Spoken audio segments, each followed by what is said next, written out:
Tahu nggak kalau NASA bukan cuma mengeksplorasi bintang, planet, galaksi atau lubang hitam? Sulit dipercaya, tapi benar loh. Badan ini juga membuat penemuan di sini, di planet Bumi. Jadi, apa temuan terbaru NASA? Apa di bawah es ada kehidupan? Saat menganalisis data baru-baru ini, mereka menemukan hal tersembunyi di bawah es Antarktika yang sulit dipercaya. Dan ini bukan cuma mengubah semua pengetahuan kita tentang seluruh sistem air di bumi loh, tapi juga bisa bantu meneliti kehidupan di ruang angkasa. Keberadaan manusia mungkin juga tergantung pada pemahaman tentang Antarktika dan rahasianya. Jadi, penemuan terkini itu mengungkap informasi vital tentang keberlangsungan hidup kita. Tapi sebelum lanjut, coba kita cek sejauh mana pengetahuanmu tentang tempat ini, di mana sejauh mata memandang, kamu cuma bisa melihat es. Antarktika adalah salah satu dari 7 benua yang berlokasi di belahan bumi selatan. Benua ini ada di posisi kelima dalam hal luas area totalnya, dan itu berarti hampir 2 kali luas Australia. Ingin melihat meteorit sungguhan? Ke Antarktika aja. Karena iklimnya yang kering, Antarktika adalah salah satu tempat terbaik untuk mengamati ruang angkasa. Lebih kerennya lagi, kamu bisa menemukan meteorit di permukaan putih benua itu. Ilmuwan telah mengumpulkan sekitar 45.000 meteorit dari sana, dan diperkirakan masih ada 300.000 meteorit lagi. Karena di sana tidak banyak batu terestrial, mudah bagi mereka untuk menemukan meteorit berkat warnanya yang gelap. Lingkungan gurun Antarktika yang kering juga membantu mengawetkan batuan ini. Bahkan, batuan yang jatuh ke bumi lebih dari 1.000.000 tahun lalu. Kebayang nggak aktivitas vulkanik di Antarktika? Sulit memang.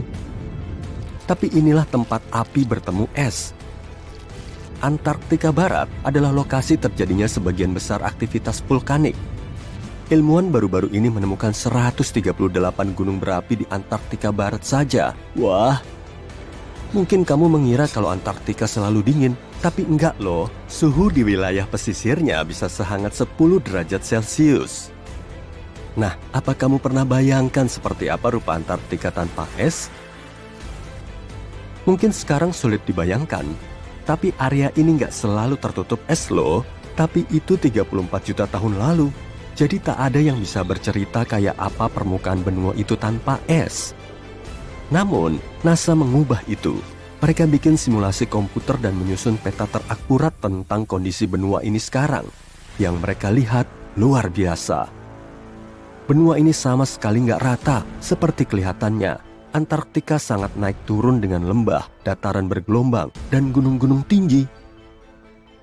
Tapi ini belum apa-apa dibanding apa yang mereka temukan di bawah es Antarktika. Apa itu? Genderang! NASA menemukan 2 danau baru di bawah gletser. Dan yang lebih keren lagi, mereka menemukan kedua danau ini dari ruang angkasa. Gimana caranya? Kalau jawabanmu satelit berteknologi tinggi, kamu benar. Tahun 2003, NASA meluncurkan satelit bernama ICESat. Satelit ini mengukur keseimbangan massa lembaran es dan ketinggian awan serta aerosol. Satelit itu juga membantu pembuatan peta Antarktika tanpa es. Tahun 2010, Agensi Antariksa Eropa meluncurkan satelit kedua, CryoSat-2. Satelit ini bertujuan untuk melacak perubahan ketebalan es. Lalu tahun 2018, NASA meluncurkan ICESat-2 yang ketiga, yang mengikuti pesawat ruang angkasa ICESat. Satelit ini mengukur elevasi lembaran es dan ketebalan es laut. Ini adalah instrumen laser pengamat bumi tercanggih milik NASA. Satelit ini mengirimkan data dengan presisi tertinggi. Dan ketika dipadukan dengan data dari satelit lain, menemukan kedua danau baru ini di dekat sepasang danau yang lebih besar menjadi mungkin. Tapi bagaimana mungkin danau-danau ini ada sejak awal? Ketebalan rata-rata sebagian besar es Antarktika sekitar 1,9 km. Tapi di beberapa tempat bisa melebihi 3 km, terutama di musim dingin. Jadi, mungkin kamu kira nggak ada apapun di bawah sana, tapi sains bilang sebaliknya. mustahil melihatnya dengan mata telanjang. Namun es benua itu perlahan-lahan tapi terus-menerus mengalir ke arah yang berbeda karena kekuatan beratnya. Tapi selama bertahun-tahun, ilmuwan belum tahu cara air bergerak. Hal itu mulai berubah di tahun 2007 ketika data yang dikumpulkan satelit ICET memberikan gambaran tentang apa yang disembunyikan di bawah permukaannya. Awalnya, mereka menemukan seluruh jaringan danau air lelehan yang terhubung di bawah aliran es Antartika yang mengalir deras, dan jumlahnya ada ratusan. Ahli glasiologi Scripps Institution of Oceanography, Helen Amanda Fricker, menemukan bahwa perubahan elevasi yang diukur oleh ICET terjadi karena dinamika danau-danau ini. Danau-danau ini tidak menahan air lelehan secara statis. Alih-alih, danau ini terisi dan terkuras terus-menerus dari waktu ke waktu melalui sistem saluran air. Dan saat itu, es di atasnya naik turun. Tapi kemana mengalirnya? Ke laut tentu, dan alirannya deras. Sebuah studi terkini yang salah satunya dilakukan oleh Fricker menemukan bahwa aliran satu danau menuju laut adalah sebanyak 198 miliar galon hanya dalam 3 hari. Banyak sekali misteri tentang cara kerja alam yang masih menunggu dipecahkan. Tapi menemukan 2 danau baru tersebut akan memberi ilmuwan gambaran yang lebih baik tentang secepat apa lembaran es Antartika berubah karena iklim menjadi lebih hangat dan bagaimana dampaknya terhadap arus laut serta kenaikan ketinggian air laut global. Siklus pengisian dan pengurasan danau juga menyebabkan lembaran es mengalami retak-retak dan celah dalam. Jadi, informasi yang mereka temukan dari danau-danau baru ini juga memberi mereka pemahaman lebih baik tentang kerusakan permukaan es. Mereka juga akan mampu menilai bagaimana sistem pengisian dan pengurasan ini mempengaruhi kecepatan es tergelincir ke laut dan samudera. Dan itu berarti mereka bisa mengevaluasi bagaimana tambahan air tawar bisa mengubah ekosistem laut. Penemuan ini juga bisa menyimpulkan apa ada kehidupan di bawah es. Wih. Ilmuwan mengebor sampai sekitar 1068 meter es dan menemukan sampel air yang diambil dari salah satu danau itu mengandung 10.000 sel bakteri per milimeter. Jumlah kehidupan bakteri setinggi itu adalah pertanda baik. Karena berarti perairan yang mengandung es juga bisa mendukung bentuk-bentuk kehidupan yang lebih tinggi, seperti binatang mikro, dan bahkan mungkin salah satu danau baru ini adalah tempat tinggalnya. Tapi hal yang paling seru, danau baru itu bisa bantu mereka memahami apa mungkin ada kehidupan di planet-planet lain. Ilmuwan percaya kehidupan apapun di bawah permukaan planet Mars yang membeku mungkin mengikuti pola yang teramati di danau Antartika. Jadi, ada kemungkinan mereka akan menemukan informasi penting baru tentang jenis kehidupan yang pernah ada di planet merah itu. Tapi kamu tak akan mau berada di sana di musim dingin. Suhu terendah di bumi yang bisa kamu alami adalah minus 89 derajat Celcius di tahun 2010. Bahkan terjadi suhu yang lebih rendah lagi, minus 93 derajat Celcius. Dan kamu akan merasakan hawa dingin ini jauh lebih parah karena angin kering dan kencang. Apa kamu tahu bahwa luas permukaan es di Antartika juga berubah sepanjang tahun? Di musim panas, luasnya sekitar 3 juta kilometer persegi. Tapi saat musim dingin, luasnya bertambah jadi 19 juta kilometer persegi. Meskipun ada perubahan, Antartika tetap merupakan area es terluas di bumi. Sorry Arktik, kamu kalah. Apa kamu tahu penguin kecil imut ini? Anggap hewan-hewan ini sebagai penduduk lokal, karena di sini nggak ada penduduk asli. Benua ini bukan milik siapa-siapa, karena tak ada satupun negara yang memilikinya. Tapi kamu tahu nggak siapa pemilik sebenarnya? 5 spesies penguin yang berbeda, anjing laut, dan paus pembunuh. Haha. Meskipun kondisi alamnya keras, kamu bisa loh mengunjunginya sebagai turis untuk memancing dan berbagai tujuan penelitian. Sekitar 5.000 orang tinggal di benua ini di musim panas di berbagai stasiun riset. Tapi saat datang musim dingin, jumlah itu secara alami turun menjadi 1.000. Lapisan es Antartika merupakan 70% persediaan air tawar dunia. Bayangin apa yang akan terjadi kalau es itu meleleh. Ketinggian laut global akan naik sampai 60 meter. Wilayah vulkanis terbesar di bumi tidak berada di Afrika atau Jepang, melainkan di bawah es Antartika. Para ilmuwan menemukan 138 gunung berapi di bagian baratnya. Jika mereka bergejolak, kamu pasti akan menyadarinya. Gunung-gunung ini bisa mencairkan es dalam jumlah besar dan membuatnya berpindah ke lautan, menaikkan permukaan air laut, dan membuat planet kita tak bisa dihuni manusia. Tapi sebelum kamu berkemas untuk terbang ke planet lain, dengerin ini dulu yuk. Hanya 2 gunung berapi Antartika yang secara resmi dikategorikan aktif dan dibutuhkan serangkaian letusan dari dekade ke dekade untuk memberi dampak serius pada seluruh dunia. Gunung Erebus, salah satu dari 2 gunung berapi Antartika yang masih aktif, menyandang predikat sebagai gunung berapi paling aktif di bagian selatan dunia. Gunung ini terus meletus setidaknya sejak tahun 1962. Erebus mengeluarkan gumpalan gas dan uap, bahkan terkadang memuntahkan bebatuan yang disebut para ilmuwan sebagai erupsi strombolian. Salah satu fitur paling kerennya adalah danau lava di salah satu kawah puncaknya dengan material cair di permukaannya. Danau seperti ini agak langka karena membutuhkan kondisi tertentu untuk memastikan permukaannya tak pernah membeku. Gunung berapi aktif kedua adalah Pulau Deception, sebuah daratan berbentuk tapal kuda. Ini adalah kaldera gunung berapi aktif yang terakhir kali meletus lebih dari 50 tahun lalu. Para ilmuwan yang memantaunya mengatakan gunung ini tidak akan meletus lagi dalam waktu dekat. Antartika juga memiliki banyak fumarol. Fumarol adalah ventilasi vulkanik yang melepaskan gas dan uap ke udara. Dalam kondisi yang tepat, muntahannya bisa cukup untuk membangun menara es fumarol hingga setinggi 3 meter. Para ilmuwan mengawasi gunung berapi Antartika dengan seismometer yang mendeteksi ketika bumi mulai bergetar akibat aktivitas vulkanis. Terkadang mereka juga menggunakan teknologi yang lebih rumit, tapi itu semua sangat menantang karena jauhnya wilayah kutub ini dan sangat sulit untuk sampai ke sana. Itulah kenapa tidak ada yang bisa memprediksi kapan salah satu gunung berapi yang tengah tertidur di benua ini akan meletus. Kita bisa menebak seperti apa kondisi ini jika menganalisis peristiwa dari hampir 20.000 tahun yang lalu. Yuk kita mulai.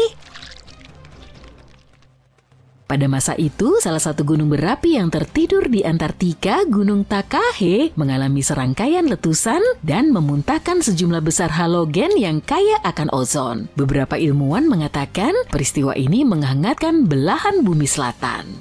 Gletser mulai mencair dan membantu mengakhiri zaman es terakhir. Agar peristiwa ini terulang kembali, kita butuh serangkaian letusan dengan zat yang kaya akan halogen dari satu atau beberapa gunung berapi yang sekarang berada di atas es. Kemungkinannya sangat kecil, tapi karena sudah terjadi di masa lalu, ini tidak sepenuhnya mustahil.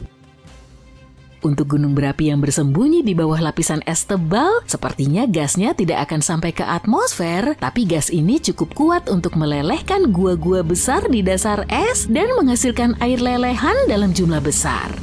Lapisan es Antartika Barat basah dan tidak membeku di dasarnya, sehingga air yang mencair ini akan bekerja sebagai pelumas dan segera menggerakkan es di atasnya. Volume air yang dihasilkan gunung berapi besar sekalipun tidak ada apa-apanya dibandingkan volume es di atasnya. Jadi satu letusan saja tidak akan berpengaruh. Tapi beberapa gunung berapi yang meletus di dekat atau di bawah salah satu aliran es besar Antartika Barat akan berpengaruh. Aliran es tersebut adalah sungai es yang membawa sebagian besar air beku di Antartika ke lautan. Jika kecepatannya berubah dan membawa air dalam jumlah yang tidak biasa ke dalam lautan, permukaannya akan naik. Saat es semakin menipis, akan ada lebih banyak letusan baru. Para ilmuwan menyebutnya efek runaway. Hal seperti itu terjadi di Islandia. Jumlah letusan gunung berapi meningkat ketika gletser mulai surut pada akhir zaman es terakhir. Sepertinya untuk memberi perubahan besar, beberapa gunung berapi kuat di atas es dengan gas yang penuh dengan halogen harus aktif dalam jarak beberapa dekade dan tetap bertahan selama puluhan hingga ratusan tahun. Antartika menyimpan sekitar 80% dari seluruh air tawar di dunia. Jika semuanya mencair, permukaan air laut global akan naik hampir 61 meter. Kemudian kita harus mencari planet baru untuk ditinggali, tapi skenario ini sedikit mustahil. Kemungkinan besar letusan di bawah es akan melumasi aliran es dan menyapu air ke lautan, tapi ini tidak akan menjadi akhir dunia. Meski begitu, gunung berapi super kuat dan super aktif bisa melakukannya, dan itu sudah terjadi di masa lalu. Lebih dari 200 juta tahun yang lalu, dunia mengalami perubahan besar dengan tidak hanya 1 atau 2, melainkan 4 letusan gunung berapi besar dalam waktu berdekatan. Supervulkan yang disebut Kem telah meletus berulang-ulang selama 600.000 tahun. Semua itu terjadi di Rangelia, sebongkah besar tanah yang dulunya merupakan gunung berapi supermasif yang membentang di wilayah yang kini disebut British Columbia dan Alaska. Dan bukan lava atau abu vulkanis yang merusak lingkungan, tapi letusannya membuat tingkat karbon meroket. Planet ini tidak akan pernah sama lagi. Aktivitas vulkanik ini mungkin membantu dinosaurus tumbuh dari makhluk seukuran kucing menjadi raksasa seperti yang kita lihat di Jurassic Park. Letusan ini memulai musim hujan selama 2 juta tahun. Hal ini membuat seluruh dunia menjadi panas dan lembab dan dinosaurus menyukainya. Para peneliti menggali jauh ke dalam lapisan sedimen di bawah danau kuno di Asia untuk mengungkap rahasia ini. Mereka menemukan jejak abu vulkanis dan merkuri, tanda-tanda yang jelas dari letusan dahsyat tersebut. Ada penanda karbon yang menunjukkan lonjakan besar tingkat karbon dioksida. Ini membuat atmosfer menjadi panas dan hujan pun turun deras. Kabar buruknya, letusan seperti ini bisa saja terjadi lagi. Gunung berapi di bawah Taman Nasional Yellowstone telah tertidur selama hampir 70.000 tahun. Tapi jika ia terbangun, letusannya akan jauh lebih dahsyat daripada letusan Gunung St. Helens di tahun 1980. Letusan ini dianggap letusan gunung berapi paling dahsyat dalam sejarah Amerika Serikat. Letusan ini terjadi setelah 2 bulan gempa bumi dan injeksi magma di bawah gunung berapi yang melemahkan dan menghancurkan seluruh permukaan utara gunung. Kolom letusannya mencapai 24.000 meter lebih ke atmosfer dan menyebarkan abu ke 11 negara bagian Amerika Serikat serta beberapa provinsi Kanada. Letusan Yellowstone terakhir 1000 kali lebih besar dari itu. Tanah di atas Yellowstone berada di atas titik panas yang terbentuk dari batuan cair dan setengah cair yang disebut magma. Magma ini mengalir ke sebuah ruang di bawah taman sekitar 6-9 km dalamnya, membuat tanah mengembang seperti balon. Tapi kemudian saat mendingin, tanah akan kembali ke kondisi biasanya. Para pengamat gunung berapi telah mengamati hal ini selama 1 abad. Mereka melihat tanah terangkat sekitar 25 cm sekitar 20 tahun lalu, tapi sejak tahun 2010 tanah kembali turun. Para ahli mengatakan tidak ada letusan besar yang akan terjadi, jadi kiamat tidak akan terjadi dalam waktu dekat. Tapi ada beberapa aktivitas bawah tanah yang terjadi akhir-akhir ini yang membuat kita tetap tertarik. Karena manusia belum ada untuk menyaksikan setiap hal kecil yang dilakukan Yellowstone, agak sulit untuk mengatakan dengan pasti apa yang terjadi di bawah sana. Yellowstone telah mengalami beberapa letusan dahsyat dalam beberapa juta tahun terakhir. Letusan-letusan itu terjadi rutin dengan jarak 6 hingga 800 ribu tahun di antara letusan-letusan tersebut. Letusan besar terjadi sekitar 640.000 tahun lalu dan pada dasarnya membentuk kembali seluruh lanskap, menyebarkan abu dan puing-puing hingga ke Louisiana. Kamu masih bisa kok melihat sisa-sisa letusan besar terakhir di kaldera Yellowstone sekarang. Para ahli mengatakan letusan besar seperti yang terakhir kali kemungkinannya kecil untuk terjadi lagi. Kita lebih mungkin melihat erupsi uap dan air panas atau aliran lava. Kapan dan seperti apa kekuatan letusan yang akan terjadi masih menjadi misteri bagi ilmuwan. Bercak-bercak gelap di lapisan es Greenland ini bukan sembarang bercak. Setiap musim panas, es yang biasanya berwarna putih cerah berubah menjadi abu-abu keruh di area tertentu. Yang disebut zona gelap ini sudah sejak lama menjadi misteri besar sampai beberapa penelitian menemukan bahwa transformasi aneh ini terkait dengan penampilan ganggang berwarna merah, hijau, dan coklat yang aneh. Bagian yang paling menakutkan adalah bahwa ganggang ini terus berkembang, zona gelap semakin gelap, dan mikroba yang menakutkan mungkin mulai bermunculan. Sekarang seluruh dunia harus khawatir. Lapisan es Greenland seperti selimut besar yang menutupi sekitar 80% pulau ini. Lapisan es ini sangat tebal sehingga menampung sekitar 8% es air tawar di dunia. Hampir sepanjang tahun, es terlihat seperti selimut putih raksasa yang tak tersentuh yang membentang di atas daratan. Namun ketika musim panas tiba dan suhu mulai meningkat, segalanya mulai berubah. Es mencair menampakkan area berbatu di sepanjang pantai, dan ketika kamu bergerak lebih jauh ke pedalaman, es yang tadinya halus dan putih menjadi lebih gelap. Ini adalah zona gelap dan mencakup area dengan panjang sekitar 400 km dan 100 km pada titik terlebar. Fenomena aneh ini terjadi pada dasarnya karena ada dua alasan besar. Yang pertama adalah karbon hitam, sama seperti debu yang menumpuk di rak bukumu, es di Greenland juga memiliki masalah yang sama. Angin membawa campuran debu dan jelaga ke area es ini, tapi tidak seperti rak bukumu, kamu tidak bisa membersihkannya dengan kain. Dalam kasus Greenland, campuran kotor ini mengendap di atas es dan menempel selama ribuan tahun. Jadi, zona gelap pada dasarnya ditutupi oleh lapisan debu halus yang menumpuk dari waktu ke waktu. Pada tahun 2014, para peneliti menganalisis campuran kotor ini dan menemukan bahwa area es yang lebih gelap dipenuhi dengan karbon hitam. Karbon hitam ini tidak muncul begitu saja, tapi sebenarnya semacam itu sih. Para ilmuwan percaya sebagian besar berasal dari asap yang dihasilkan oleh kebakaran hutan di Kanada Utara dan Alaska di masa lalu. Seperti yang bisa kamu tebak, karbon hitam berwarna hitam dan itulah sebabnya kenapa es terlihat lebih gelap.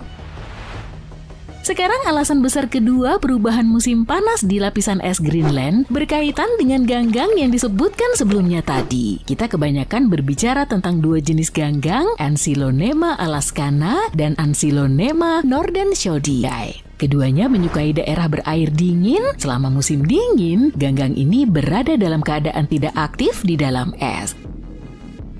Tapi ketika musim semi tiba, mereka mulai bermigrasi ke permukaan secara perlahan. Saat musim panas tiba, ganggang ini siap untuk mekar dan menyerap hampir 24 jam sinar matahari setiap hari untuk fotosintesis dan pertumbuhan. Biasanya ganggang ini berwarna hijau, tapi ketika terkena sinar matahari, warnanya berubah menjadi coklat sebagai cara alami untuk melindungi diri dari sinar ultraviolet yang berbahaya. Dan perubahan warna ini juga yang membuat es di Greenland terlihat lebih gelap.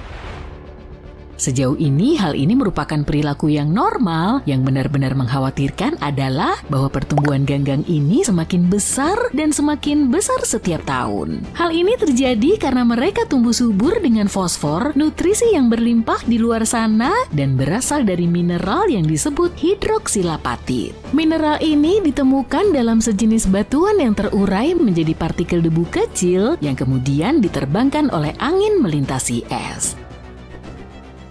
Ketika iklim semakin hangat, bebatuan semakin mengering dan angin yang lebih kencang membawa lebih banyak debu. Lebih banyak debu berarti lebih banyak fosfor yang menyebabkan lebih banyak pertumbuhan ganggang. Lihat kan, ini adalah sebuah siklus dan terus memburuk setiap tahun. Mempelajari hal ini sangat penting untuk memahami mengapa zona gelap terus membesar. Dari tahun 2000 hingga 2012 ukurannya bertambah 12%. Tapi kamu mungkin bertanya-tanya kenapa kita harus peduli ya? Lagi pula es itu hanya menjadi lebih gelap kan? Nggak juga. Pikirkan tentang bagaimana kamu tidak tahan mengenakan pakaian hitam pada hari yang panas dan cerah. Pakaian tersebut menyerap panas dan membuatmu merasa lebih panas. Itu karena permukaan yang lebih gelap menyerap lebih banyak sinar matahari. Dan hal yang sama juga terjadi pada es. Bersama-sama, debu, karbon hitam, dan pertumbuhan ganggang bertanggung jawab atas sekitar 70% variabilitas albedo di lapisan es Greenland. Albedo hanyalah sebuah kata yang bagus untuk menggambarkan seberapa reflektif suatu permukaan. Jika kamu mengambil dua permukaan, yang satu putih dan berkilau dan yang lainnya gelap dan kasar, permukaan putih akan memantulkan banyak cahaya dan panas, memberikan albedo yang tinggi. Sebaliknya, permukaan yang gelap akan menyerap lebih banyak cahaya dan panas sehingga memiliki albedo yang rendah. Selama musim panas, lapisan es Greenland mengalami penurunan albedo. Ini berarti es menyerap lebih banyak sinar matahari dan peristiwa ini akan membuat es akan mencair lebih cepat dari yang seharusnya. Itulah sebabnya kenapa memahami apa yang terjadi di zona gelap sangat penting. Ini membantu memprediksi seberapa cepat lapisan es Greenland mencair dan bagaimana hal itu dapat memengaruhi seluruh dunia. Lapisan es Greenland adalah yang terbesar kedua di dunia, mencakup area seluas seluruh daratan Amerika Serikat di sebelah timur Sungai Mississippi. Massa esnya yang sangat besar, rata-rata memiliki ketebalan 2,3 km. Sayangnya hilangnya es sudah semakin parah. Pada tahun 90-an, Greenland kehilangan sekitar 25 miliar ton es per tahun. Sekarang Greenland kehilangan sekitar 234 miliar ton es per tahun, itu hampir 10 kali lebih banyak es yang mencair setiap tahunnya. Menurut NASA, jika seluruh lapisan es di Greenland mencair, maka akan meningkatkan permukaan air laut dunia sekitar 7,4 meter. Hal ini bisa menjadi bencana besar bagi negara-negara pesisir dan kota-kota di seluruh dunia. Belanda bisa tenggelam, Bahama bisa hampir musnah, dan banyak pulau di Filipina berisiko menghilang. Semua ini mungkin tampak jauh dari kenyataan dan memang benar, sebagian besar ilmuwan percaya bahwa dibutuhkan beberapa ratus atau bahkan ribuan tahun agar lapisan es mencair sepenuhnya. Tapi penting untuk diketahui bahwa Greenland tidak selalu memiliki lapisan es setebal ini. Baru-baru ini, peneliti mengamati sedimen dari dasar inti es sedalam 3,2 km yang diekstrasi dari pusat Greenland. Mereka menemukan tanah tersebut memiliki jejak kayu willow, serangga, jamur, dan bahkan benih bunga popi. Jadi fosil-fosil ini adalah bukti langsung pertama kita bahwa lapisan es Greenland mencair pada masa lalu sekitar 400.000 tahun yang lalu. Pada saat itu, Greenland merupakan rumah bagi lanskap tundra yang hijau penuh dengan serangga dan tanaman. Penemuan ini menarik sekaligus menakutkan karena menunjukkan lapisan es pernah runtuh dan mungkin lebih rapuh dari yang diperkirakan para ilmuwan. Ada kekhawatiran lain juga, sebuah penelitian baru-baru ini mengumpulkan air lelehan dari berbagai tempat di lapisan es Greenland. Mereka menemukan sampel air tersebut mengandung ratusan dan ribuan mikroba. Kekhawatirannya adalah mikroba-mikroba tersebut dapat terlepas ke lautan di masa depan, dan beberapa penelitian telah menunjukkan bahwa daerah yang dekat dengan tempat mengalirnya air lelehan gletser memiliki risiko lebih tinggi untuk berpindah ke inang baru, seperti dari hewan ke manusia. Meskipun para ahli percaya bahwa kemungkinan virus kiamat berasal dari gletser sangatlah kecil, tapi tetap bukannya tidak ada loh. Kenyataannya kita tidak tahu banyak tentang ribuan spesies mikroba yang hidup di permukaan es dan tidak ada data yang cukup untuk sepenuhnya memahami betapa berbahayanya organisme ini. Semua ini mungkin terdengar mengkhawatirkan, tapi kita tidak perlu panik dulu. Masih banyak yang belum kita pahami tentang apa yang membuat lapisan es Greenland menjadi gelap. Kita masih membutuhkan pengukuran yang lebih rinci tentang kelimpahan relatif debu, ganggang, dan karbon hitam, serta pemahaman yang lebih baik tentang bagaimana mikroba yang berpotensi berbahaya ini dapat memengaruhi kehidupan kita. Semakin banyak yang kita pelajari, semakin baik kita dapat memprediksi apa yang akan terjadi dan bagaimana kita dapat mempersiapkan diri untuk menghadapinya. Ledakan-ledakan aneh dengan warna biru terang bermunculan di alam semesta dan membuat para astronom penasaran. Peristiwa langka dan sangat dahsyat ini memiliki nama yang keren, Luminous Phase Blue Optical Transient. Fenomena ini tidak seperti fenomena lain yang kita ketahui, dan semakin aneh ketika fenomena terbaru terjadi di tempat yang tidak seharusnya. Untuk benar-benar memahami apa yang terjadi tahun lalu, kita perlu sedikit mundur ke belakang. Jenis ledakan aneh ini pertama kali terlihat pada tanggal 18 Juni Ledakan biru itu terjadi sekitar 200 juta tahun cahaya dari bumi dan mendapat julukan The Cow. Tidak, kejadian ini sama sekali tidak menyerupai sapi, tapi memang memiliki format yang tidak biasa. Saat itu, ledakan ini merupakan ledakan paling asimetris yang pernah dilihat para astronom. Ledakan ini meledak ke angkasa dalam bentuk pipi seperti panekuk, bukan dalam bentuk bola seperti yang diperkirakan. Fenomena ini mirip dengan supernova, yaitu jenis ledakan kosmik paling umum yang terjadi ketika sebuah bintang kehabisan bahan bakar nuklirnya dan runtuh akibat gravitasinya sendiri. Namun, para ilmuwan juga mencatat 3 perbedaan penting. Pertama, fenomena ini lebih dahsyat daripada supernova pada umumnya. Ketika terjadi, semburan biru memancarkan lebih banyak energi daripada seluruh galaksi yang terdiri dari ratusan miliar bintang seperti matahari. Nomor 2, jauh lebih cepat. Ledakan mencapai puncak kecerahannya dan memudar dalam hitungan hari. Sementara supernova bisa memakan waktu berminggu-minggu atau bahkan berbulan-bulan untuk benar-benar menghilang. Dan perbedaan terakhir, semburan biru ini juga bisa jauh lebih terang. Objek-objek misterius ini dianggap sebagai fenomena optik paling terang di alam semesta. Tapi tidak seperti supernova biasa, diyakini tidak ada elemen radioaktif yang memberi tenaga pada kecerlangan ini. Jadi, itu artinya tenaga yang ada harus berasal dari tempat lain. Pertanyaannya, dari mana? Ini hanyalah salah satu misteri yang masih berusaha dipecahkan oleh para ilmuwan. Ada beberapa penyelidikan yang dilakukan sejak peristiwa ini pertama kali diamati, dan 15 teleskop di seluruh dunia terus mencarinya. Sejak tahun 2018, ledakan ekstrim ini telah terjadi sekitar setahun sekali. Jadi meskipun jarang terjadi, ledakan ini bisa dibilang biasa. Ada beberapa penjelasan yang mungkin untuk keberadaan transient optik cepat ini. Mungkin yang paling bisa diterima adalah bahwa itu adalah bangkai bintang.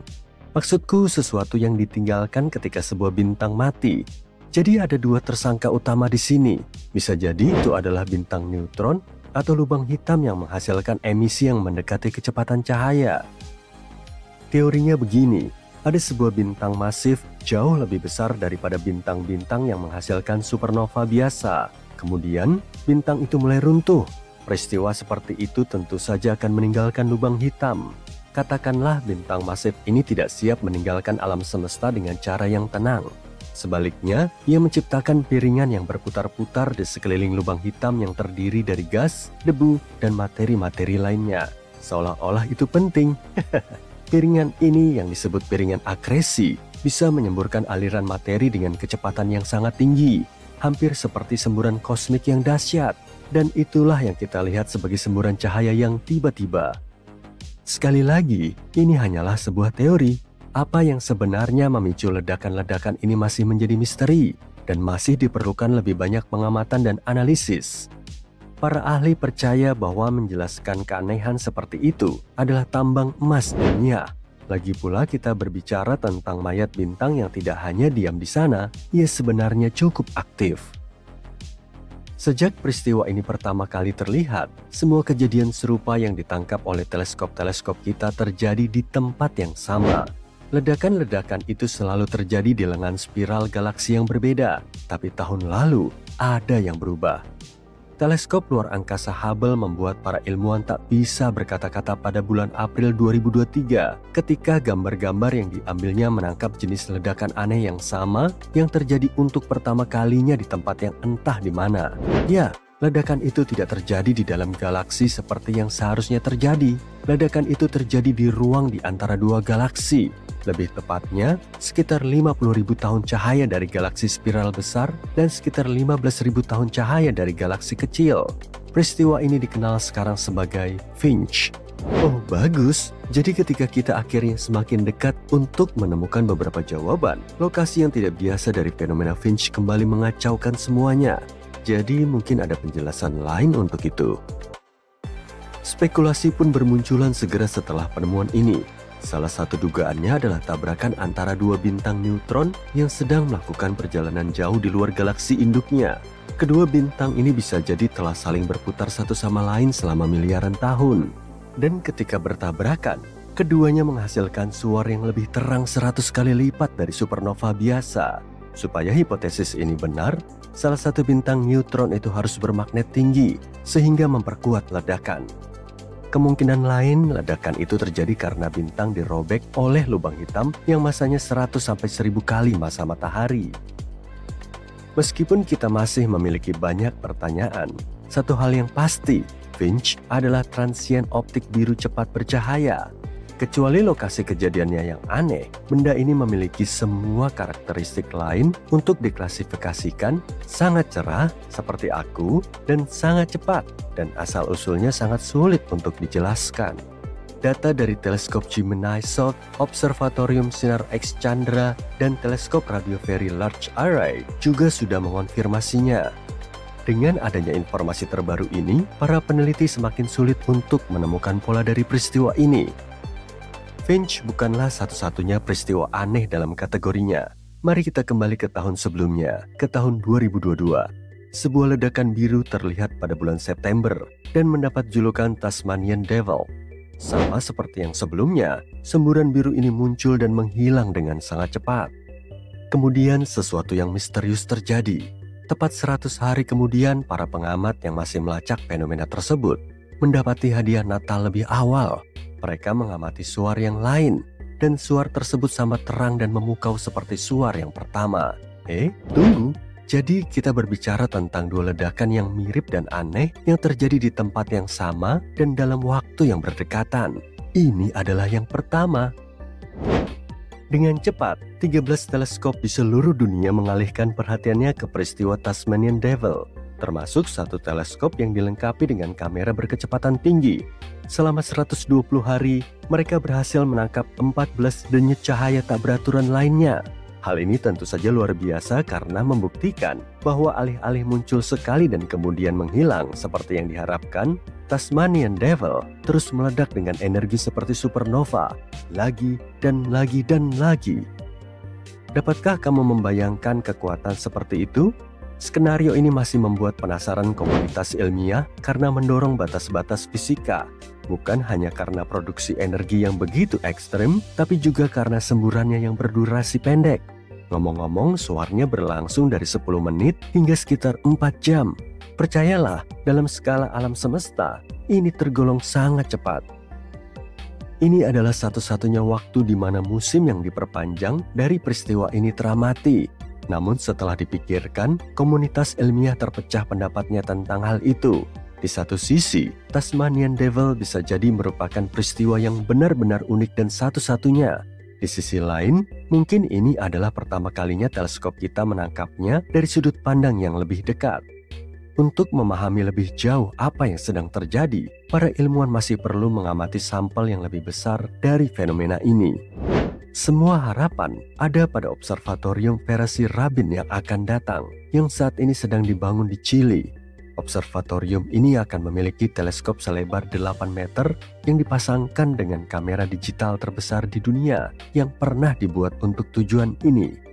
Menurut NASA, teknologi ini mungkin bisa memberi kita jawaban tentang ledakan biru. Kita bisa mengharapkan saat-saat yang menyenangkan di masa depan, karena ini bisa menjadi awal dari babak baru dalam pemahaman kita tentang evolusi bintang. 80% dari apa yang ada di kedalaman laut dunia masih tersembunyi hingga hari ini. Hal itu karena laut menutup 70% permukaan bumi dan kita baru bisa mengakses sebagian kecil darinya. Kita bisa melihat sekitar dengan jelas hingga kedalaman sekitar 5 km. Jadi nggak mengejutkan kalau temuan terkini dalam dunia hewan liar berasal dari lautan. Maksudku, masih banyak bagian laut yang bisa dijelajahi, kayak spesies hiu baru yang bernama dogfish genie ini. Atau hewan terpanjang yang pernah ditemukan, yaitu ubur-ubur sepanjang 47 meter yang baru kita temukan awal tahun ini di Australia. Di suatu tempat di Laut Arktik dan Antartika, fenomena aneh muncul yang setidaknya membingungkan. Fenomena ini disebut bunga beku, tapi ini sama sekali bukan tumbuhan loh, cuma kristal es. Bunga beku tumbuh pada tanaman bertangkai panjang yang berhasil memecah lapisan tipis di permukaan es laut muda. Bunga beku bukan cuma terdiri dari air, ada berbagai mikroorganisme di dalamnya yang menjadikan bunga beku sebagai ekosistem sementara. Ternyata gunung berapi tidak hanya ada di permukaan bumi, gunung berapi bawah laut juga menimbulkan gangguan bagi hewan liar di sekitarnya. Kalau datanya sejauh ini benar, laut punya sistem gunung berapi yang paling produktif di muka bumi yang rata-rata berada 2.600 meter di bawah permukaan air. Maelstrom, pusaran air kuat dan terkadang berbahaya, merupakan mimpi buruk para pelaut sampai hari ini.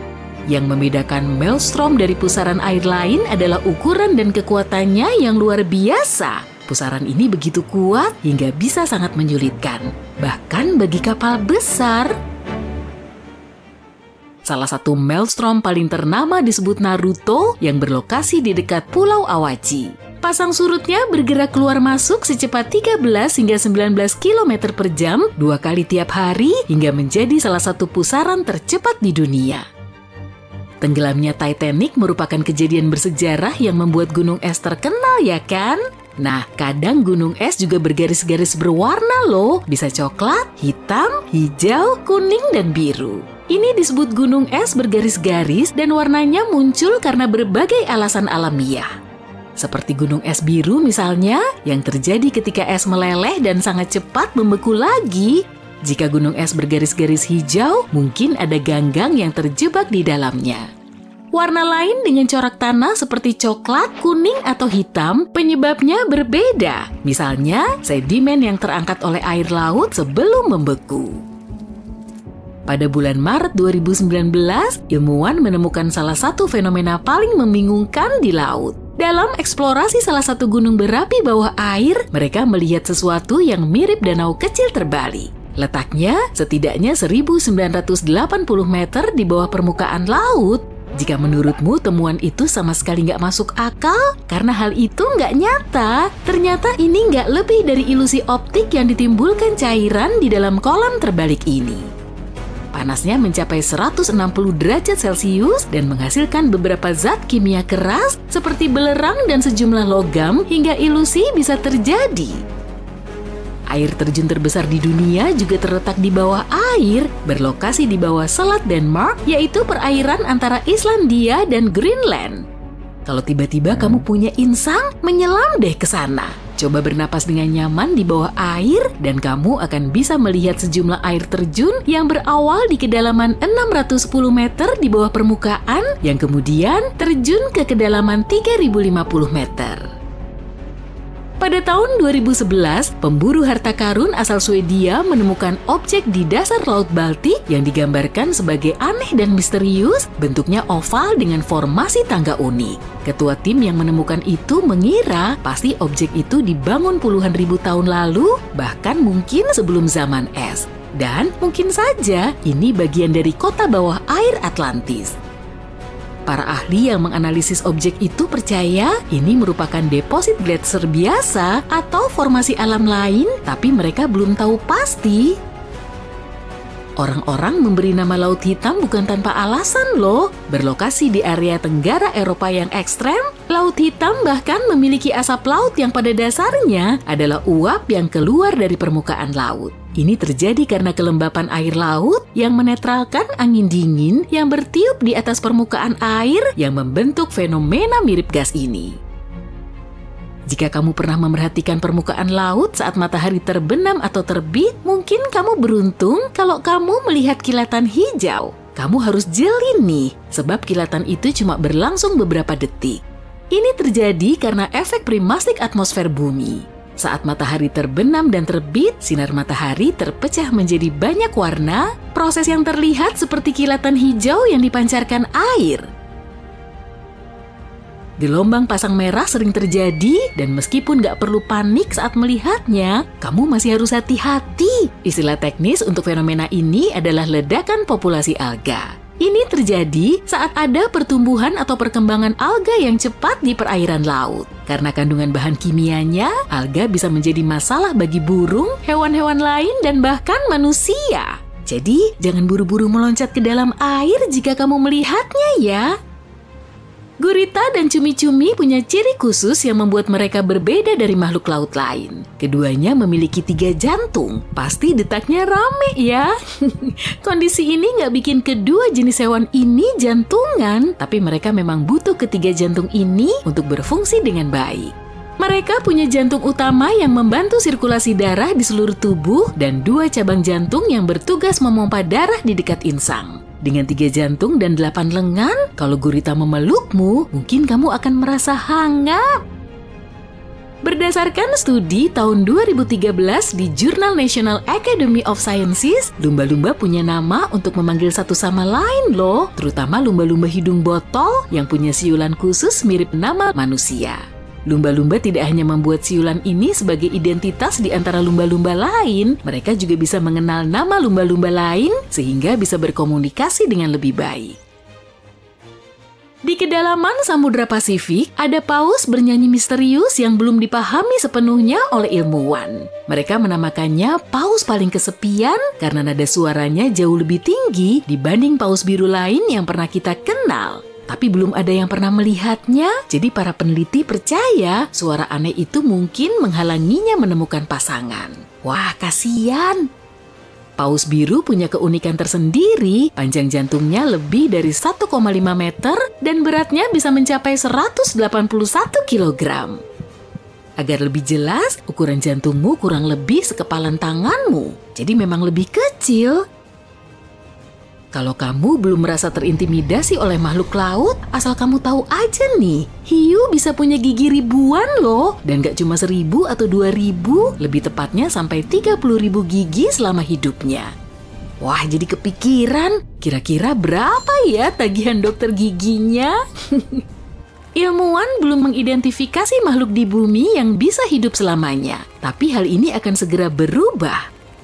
Ubur-ubur mungil yang bahkan lebih kecil dari kuku jari kelingkingmu sepertinya merupakan penjelmaan Benjamin Button. Itu loh, cowok di film yang tumbuh terbalik dari tua menjadi muda. Ubur-ubur ini bisa kembali ke tahap perkembangan sebelumnya saat terancam bahaya atau sangat lapar dan gak ada makanan. Gak mengejutkan hewan ini disebut ubur-ubur abadi. Hewan ini sudah ada ratusan tahun, tapi baru tahun 1990-an, ilmuwan menemukan karakteristik uniknya. Ilmuwan belum yakin bagaimana ubur-ubur ini memproduksi sel-sel yang berproses mundur dan tumbuh lagi, tapi mungkin hewan ini menyimpan rahasia yang bisa membantu kemajuan dunia kedokteran, baik untuk hewan maupun manusia. Lingkar Arktik dingin menusuk, Sahara terik jeratkan takluk, hewan buas sulutkan gidik, siap terkam bersitkan tunduk. Ya, kira-kira begitulah gambarannya saat tim penjelajah melakukan perjalanan sambil mengangkut balok es super besar. Es ini diambil dari lingkar Arktik lalu dibawa menuju kawasan Khatulistiwa di atas bak truk terbuka. Oke, kita mundur sejenak. Pada tahun 1959, saat dunia ini masih dalam masa paceklik dan ketika harga minuman soda tak sampai Rp1.000, Radio Luxembourg menantang para pendengarnya untuk mengangkut 3 ton balok es dari lingkar Arktik menuju Khatulistiwa. Tantangan ini bisa diikuti oleh siapapun, tapi syaratnya cuma satu dan tentunya sangat sulit pada saat itu. Peserta tantangan tidak boleh mendinginkan esnya dengan kulkas. Agar tantangannya lebih menarik, pihak radio menawarkan hadiah senilai 50.000 franc per setengah kilogram es yang masih beku setelah sampai garis finish. Kalau dikurs ke nilai rupiah saat ini, per kilogramnya kurang lebih seharga Rp56.700.000. Nah, bisa kamu hitung sendiri kan? Peserta yang berhasil melewati tantangan ini berhak membawa pulang hadiah senilai 700 miliar rupiah. Tak lama setelah mengumumkan tantangannya, semua kru radio itu cuma duduk berleha-leha. Mereka mengira tidak akan ada seorang pun yang akan mau menjawab tantangan tersebut. Mungkin ada yang melupakan burger Netflix? Saat itu, ia membutuhkan uang untuk mengembangkan usahanya di bidang insulasi thermal glass wool. Kalau bisa menang, pria itu bisa membantu keluarga dan karyawannya. Jadi, perusahaan Glasvat miliknya yang bermarkas di Norwegia menerima tantangan itu. Publik pun seketika tercengang, tak terkecuali para kru Radio Luxembourg. Misi ini terlihat sangat mustahil, bahkan belum ada yang pernah melaluinya dengan sukses. Total jaraknya sekitar 8.050 km dan tentunya berada di bawah sengatan matahari. kemungkinan semua balok esnya akan mencair, bahkan sebelum sampai di pesisir Eropa. Namun Birger sangat jenius dan bahkan sudah menyiapkan rencana yang brilian. Setelah mengetahui rencana Birger, pihak radio merasa tertampar. Kalau sampai dia berhasil, uang yang harus mereka serahkan tentu tidak sedikit. Dan akibatnya, mereka membatalkan semua hadiah itu.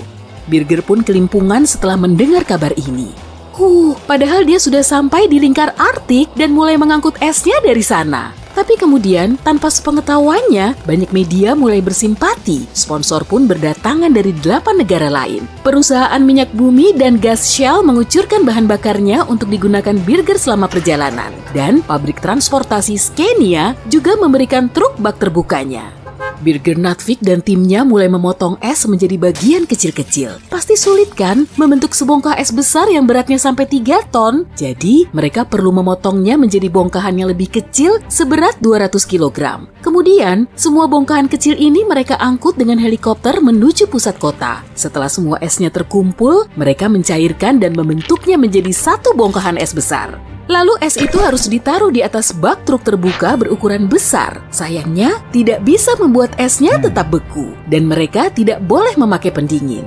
Maka, Birger menaruh es itu di dalam wadah besi khusus berlapis glass wool dan kayu. Dengan teknik ini, Birger bisa membuat es tetap beku tanpa melanggar aturan main dari tantangan ini. Teknik insulasi seperti ini beneran jenius loh. Glass wool terbuat dari serat kaca yang dilelehkan. Udara akan terperangkap di sela-sela helaian kaca tipis sehingga tidak bisa mengalir keluar. Dengan begini, suhu di dalamnya tidak akan berubah drastis. Selain mengangkut balok es super jumbo ini, tim Birger juga mengangkut sekitar 300 kg obat-obatan. Mereka harus mengantarkan semua obat ini ke rumah sakit di sepanjang jalur ekspedisi. Pada tanggal 22 Februari 1959, perjalanan epik antar benua pun dijadwalkan. Berawal dari Norwegia, lalu berlanjut ke Copenhagen, Hamburg, Basel, Paris, dan Marseille. Hampir semua penduduk Eropa sudah mendengar tentang perjalanan epik ini. Sorak-sorai dan tepuk tangan meriah mengiringi perjalanan Natvik dan timnya menembus sejumlah kota. Jalan-jalan yang mereka lalui sudah mulus, cuacanya juga bisa dibilang cerah. Berita tentang perjalanan mereka cepat sekali menyebar, bahkan sampai ke selatan saat mereka sampai di kota Paris. Saat itulah nama mereka mulai dikenal. Pihak kepolisian juga tidak mau tinggal diam. Mereka mengawal tim ini menembus jalanan yang ramai agar truk pengangkut es ini bisa melintas. Bahkan, wali kota Paris juga turut mengundang Birger dan timnya untuk makan siang.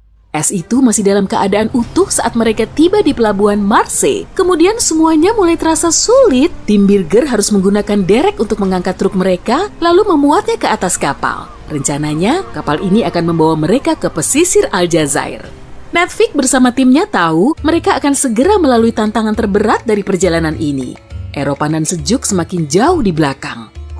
Mereka harus berpanas-panas di tengah hamparan gurun agar bisa sampai finish. Tak lama kemudian, mereka sampai di destinasi terakhir. Namun, esnya meleleh jauh lebih cepat dari sebelumnya. Karena itulah, mereka harus mempercepat perjalanan, tapi tentunya sulit karena truk mereka sering terjebak di pasir. Kala itu, jalanan di Sahara belum beraspal sampai sejauh berkilo-kilometer. Jadi Birger dan krunya harus mengangkat truk jumbo mereka agar keluar dari pasir. Belum lagi suhu di sana semakin panas, kadang malah bisa mencapai 50 derajat Celcius. Truk mereka semakin sering tenggelam di bawah pasir, esnya juga cepat mencair. Tinggal menunggu waktu saja sampai es super besar yang mereka angkut melintasi Sahara berubah jadi kolam renang raksasa. Meski begitu, tim Birger tidak gentar. Saat malam hari, mereka berkemah di gurun, lalu meneruskan perjalanannya saat hari mulai berganti. Garis finish sudah hampir di depan mata. Sepanjang perjalanan, mereka juga bertemu dengan banyak suku nomaden yang menaiki unta. Para penghuni gurun ini sangat ramah dan dermawan. Semuanya membantu memberi bahan makanan. Tim Birger juga memberi mereka air unik yang pernah dimiliki penduduk setempat, es cair dari kutub utara. Orang-orang nomaden ini tahu betul caranya bertahan hidup di gurun Sahara yang bersuhu ekstrim. Mereka sudah terbiasa dengan gaya hidup langka seperti ini. Tapi, hidup mereka akan sulit tanpa unta. Dijuluki sebagai kapal gurun, hewan unik ini menyimpan lemak di punuknya. Saat makanan dan air sulit didapat, unta akan mengubah simpanan lemaknya menjadi energi. Oke, lanjut. Setelah berhari-hari di bawah terik matahari, Natvik dan timnya akhirnya meninggalkan gurun dan sampai di hutan Gabon. Tak lama kemudian, mereka tiba di Libreville, tujuan akhir mereka.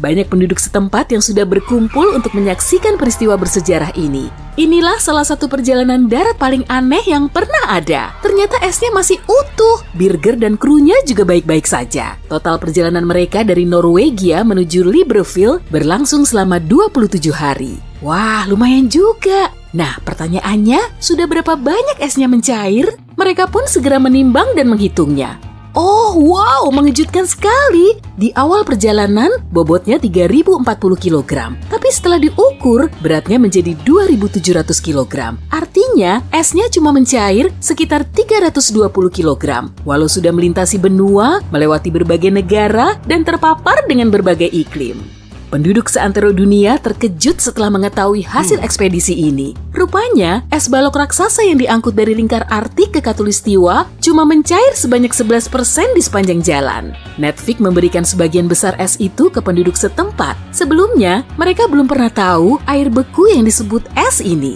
Sementara, sisa esnya diterbangkan kembali ke Norwegia yang kemudian dinikmati sebagai minuman di berbagai konferensi pers. Perjalanan pulang mereka jauh lebih mudah, yaitu dengan menumpang pesawat. Charles de Gaulle, Presiden Prancis pada waktu itu, secara pribadi ingin menyambut mereka di Paris kalau mereka mau kembali dengan truk. Tapi tim yang kelelahan itu menolak. Tidak ada yang bisa membujuk mereka melewati gurun itu lagi. Perjalanan ini memang berhasil meskipun tidak ada hadiah uang yang didapat. Destinasinya sudah tercapai. Birger juga berhasil menarik perhatian dunia dan menggiring mereka agar tertarik dengan perusahaan dan produk miliknya.